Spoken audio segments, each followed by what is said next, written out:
America के रविवार को ईरान में किए गए हमलों पर सऊदी अरब, पाकिस्तान, ओमान और इराक जैसे मुस्लिम बहुल देशों ने कड़ा ऐतराज जताया है। सभी देशों ने बयान जारी करते हुए ईरान के खिलाफ अमेरिकी हमलों की निंदा की है। खाड़ी में एक बड़ी ताकत और अमेरिका के करीबी सहयोगी सऊदी के विदेश मंत्रालय ने अपने बयान में कहा है कि वॉशिंगटन के हमले ईरानी संप्रभुता का उल्लंघन है।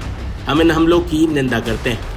बता दें कि सऊदी अरब लंबे समय से ईरान का प्रतिद्वंदी रहा है, लेकिन हालिया घटनाक्रम से वो भी चिंतित है। सऊदी अरब ने अमेरिकी हमलों पर बयान जारी करते हुए कहा, सऊदी अरब राज्य ईरान के परमाणु ठिकानों को चिन्हित कर किए गए अमेरिका के हमले पर गहरी चिंता व्यक्त करता है। किंगडम अपने 13 जून 2025 को दिए गए बयान को और मजबूती से दोहराना चाहेगा, जिसमें हमने ईरान की संप्रभुता पर हमले की निंदा की थी। हम इस बात के महत्व की तरफ ध्यान दिलाना चाहेंगे कि शांति के, तनाव कम करने के और फौजी कार्रवाई से पीछे हटने की जरूरत है। किंगडम अंतर्राष्ट्रीय समुदाय से भी अपील करना चाहेगा कि तनाव के इस बेहद अहम समय में वो अपनी कोशिशों को तेज करें ताकि हम किसी राजनीतिक समाधान पर पहुंचे जिससे मध्य पूर्व में अविलंब शांति बहाल हो सके। इस इलाके में संकट समाप्त करने और सुरक्षा और स्थायित्व देने के लिए विश्व को एक साथ आना जरूरी है। इसके अलावा पाकिस्तान, जिसके फील्ड मार्शल डोनाल्ड ट्रंप को नोबेल प्राइज देने की वकालत कर रहे थे, उन्हें भी अमेरिकी हमलों के बाद जलालत झेलनी पड़ी। पाकिस्तान ने अमेरिका के ईरान के परमाणु ठिकानों पर किए गए हमलों पर कड़ी प्रतिक्रिया दी। पाकिस्तान ने कहा, Pakistan Islamic Republic of Iran में परमाणु सुविधाओं को निशाना बनाने की निंदा करता है। यह सैन्य वृद्धि मध्य पूर्व में शांति और सुरक्षा के लिए एक गंभीर खतरा है। इस तरह के हमले क्षेत्रीय स्थिरता के लिए गंभीर जोखिम पैदा करती है। ईरान में 3 परमाणु ठिकानों पर स्ट्राइक चिंता को बढ़ाती है। ये पूरे क्षेत्र की स्थिरता के लिए खतरा है। हम ईरान के साथ एकजुटता जताते हुए सभी पक्षों से शांति की अपील करते हैं। हालांकि ईरान ने अमेरिका पर उतनी तीखी प्रतिक्रिया नहीं दी जितनी वो इजराइल पर देता आया है। अमेरिकी हमले पर ईरान के विदेश मंत्री अब्बास अरागाची ने कहा, अमेरिका ने ईरान के शांतिपूर्ण परमाणु प्रतिष्ठानों पर हमला किया है। अमेरिका यूएन सुरक्षा परिषद का स्थायी सदस्य है। ऐसे में अमेरिका का ईरान पर यह हमला यूएन चार्टर, अंतर्राष्ट्रीय कानून और एनपीटी का गंभीर उल्लंघन है। ईरान ने अमेरिका को पलटवार का संकेत देते हुए कहा कि उसके पास जवाबी कार्रवाई के सभी विकल्प खुले हैं। इजराइल ने इस हमले के लिए अमेरिका और ट्रंप का आभार जताया है। इजरायली प्रधानमंत्री नेतन्याहू ने अमेरिकी हमले के बाद क्या कहा, सुनिए।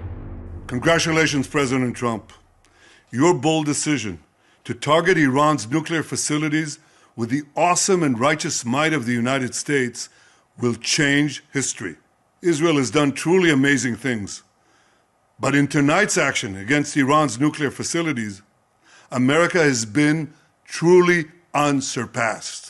It has done what no other country on earth could do. History will record that President Trump acted to deny the world's most dangerous regime the world's most dangerous weapons. President Trump, I thank you. The people of Israel thank you. The forces of civilization thank you. God bless America.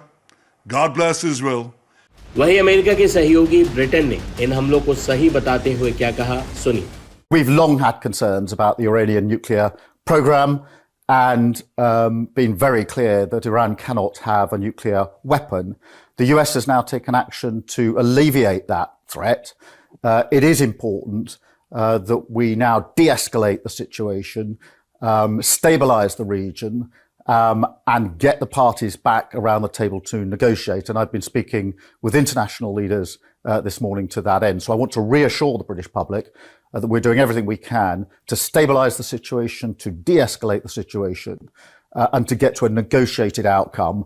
But I'm very clear in my own mind that Iran cannot be allowed to have a nuclear weapon. That is the greatest threat to stability in the region. अब आपको ये भी दिखा देते हैं कि अमेरिकी राष्ट्रपति डोनाल्ड ट्रंप जब जनता को अमेरिकी हमले की जानकारी देने सामने आए तो उन्होंने क्या कुछ कहा। Thank you very much. A short time ago, the U.S. military carried out massive precision strikes on the 3 key nuclear facilities in the Iranian regime: Fordow, Natanz, and Esfahan. Everybody heard those names for years as they built this horribly destructive enterprise. Our objective was the destruction of Iran's nuclear enrichment capacity and a stop to the nuclear threat posed by the world's #1 state sponsor of terror. Tonight, I can report to the world that the strikes were a spectacular military success. Iran's key nuclear enrichment facilities have been completely and totally obliterated. Iran, the bully of the Middle East, must now make peace. If they do not, future attacks will be far greater and a lot easier. Israel के खिलाफ खुलकर आग बरसा रहे मुस्लिम मुल्कों ने अमेरिकी हमलों पर उतनी तीखी प्रतिक्रिया नहीं दी। यहाँ तक कि भारत में भी मुस्लिम मुल्कों की चुप्पी पर आवाज उठी। जम्मू कश्मीर के पूर्व मुख्यमंत्री फारूक अब्दुल्ला ने मुस्लिम मुल्कों की खामोशी पर सवाल उठाए। जाते जाते आपको फारूक अब्दुल्ला के इस बयान के साथ छोड़े जाते हैं। ये मुसीबत अब ईरान पे आ गई। ईरान से पहले फलस्तीनियों पे थी। इजराइल फलस्तीन से मुसलमानों को निकालना चाहता है और इसमें साजिश है अमेरिका की भी, जो इनसे मिला हुआ है। उनको गाजा चाहिए। वो गाजा कुछ ऐश का इलाका बनाना चाहते हैं जिसमें ट्रंप की कंपनी का हाथ है। इसलिए वहां पे भी कौन मारे जा रहे हैं? जो वहां के रहने वाले हैं। हजारों में मारे जा रहे हैं, रोज मारे जा रहे हैं। यहां तक कि यूनाइटेड नेशंस जनरल असेंबली में रेजोल्यूशन आया था कि इसको रोको, मैं कोई मानने वाला नहीं दिखता। अब ईरान का हाल है, ईरान पे हमला किया जा रहा है। समझते हैं कि ईरान को दबा देंगे और ईरान पे उन्होंने कहा था पहले 2 हफ्ते हम सीज फायर करते हैं, तब तक हम देखेंगे, मत हो सकता है बातचीत से हल निकलेगा। मगर उनकी ये है कि रिजीम चेंज करनी है। क्या रिजीम चेंज करने से क्या वहां कोई अच्छी चीज बनेगी? क्या वहां पे कोई और चीज आएगी जो ठीक होगी, इससे बेहतर होगी? तो जो ईरान पे आज ये न्यूक्लियर साइट्स पे, और देखिए ये तो आज पहली दफा नहीं है।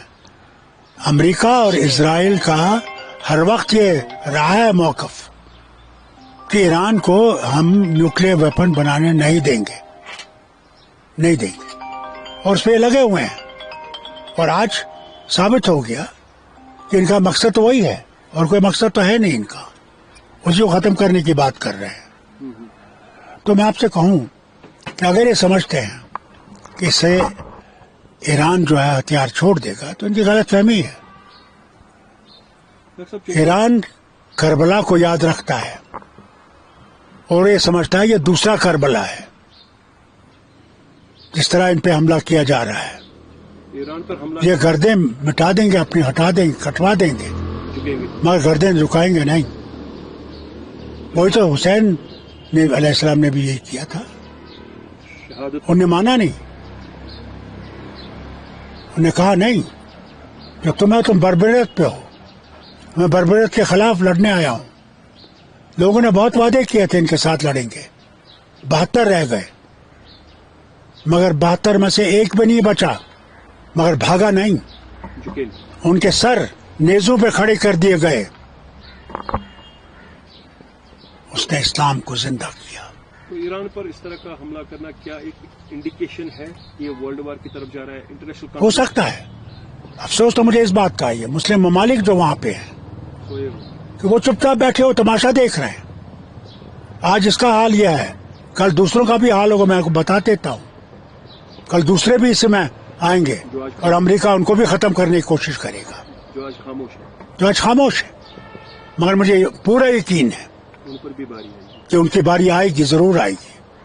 अगर आज नहीं जागे तो फिर अल्लाह उनको है, बस इंतजार करे, उनका वक्त आने वाला है। इंडिया पाकिस्तान को तो ट्रंप ने इंटरवीन किया, यहाँ किसी की पॉसिबिलिटी है कोई इंटरवीन करे ताकि ये? देखिए, ट्रंप क्योंकि इसमें इंटरेस्टेड है, इसे जिससे हम उम्मीद कर सकते थे कि वो इसमें इंटरवीन करेगा, वो खुद इसमें है, या उसकी दूसरी जंग है। एक तो पहले वो यूक्रेन से और रशिया से लड़ रहा है, अब ये दूसरी जंग है। तो इसका इम्पैक्ट, इसका मतलब आहिस्ता आहिस्ता ये दुनिया की तीसरी जंग की तरफ चल रहा है।